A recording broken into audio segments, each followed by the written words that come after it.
Dre, I'm curious what you think about Jaron Boots Ennis, as far as, you know, his career and, you know, those fighters who are high risk, low reward. We hear that a lot. What do you think about Boots Ennis, and what can he do to get in position so that he's bringing more to the table, as people like to say? Man, it sounds like he's getting his promoter situation together. You know, I know he has some issues with his promoter.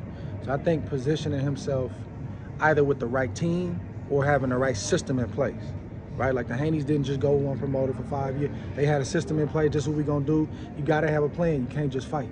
So either get you the right promoter, somebody you can align with, that you agree with, or get a plan. I'm not saying they don't, but you got to get a plan. You got to kind of fast track it because the skill level is there. World-class talent, world-class ability, just need the opportunity. So I don't think he's far off. I just think the timing right now with somebody like Crawford and Spence, they're not interested, and I don't think you could really knock them. And some people say, well, how you gonna say that about Canelo but not Crawford? It's a difference, bro. Terence Crawford fought the best dude in the division. Did he not? Yes, sir. Yeah.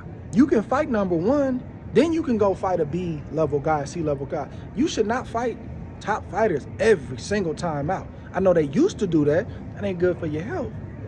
Go ahead and fight the top guy, and you can say, man, I'm gonna pick and choose 1 or 2. But then if you see another dude that's rumbling in the press, the performances are backing up what the press is saying, you got to take that risk at a certain point in time. So it's different with Terence Crawford.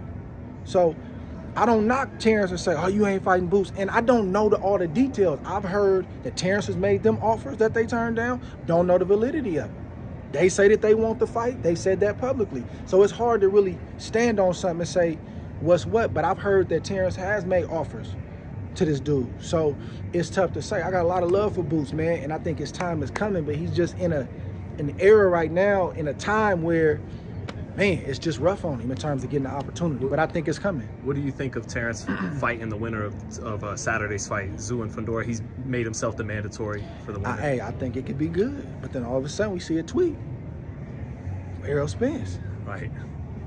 So Errol Spence, from what I know, is not going to tweet nothing like that unless there's some backdoor conversations going on saying you in position. So it's going to be interesting to see it play out. But kind of to your point earlier about, my bad, champ, but kind of to your point earlier about, like, you got to fight the top guy. If you're Tim Tszyu, is in that scenario, do you got to fight Terence Crawford instead of Errol Spence? Because he won that big fight. You got, you know, it's tricky, bruh. Like, you would think that he would want the Terence Crawford, right? Right. But Errol ain't no pushover. He's still a big name. And if Tim Tszyu, I don't know. I just met Tim Tszyu yesterday for the first time. If he feels like he's not quite ready for Crawford, and it's an if, I don't know. Man, I get Errol Spence, still a big name, big opportunity, big payday, and then maybe I can get Terence Crawford. I wouldn't be shocked if that's his thinking. So we thinking, man, go to the top dude. You get all the money, you get everything in one shot.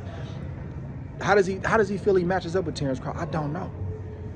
Errol just came off of what he came off of. How do you think he matches with Terence Crawford, Tim Tszyu? I think it's a dangerous fight for both guys. But I got to lean toward the dude that been there, done that, and showed that he can, you know, he been at that level too long for me to say that, you know, Tim Tszyu, you got to prove it. Prove me wrong.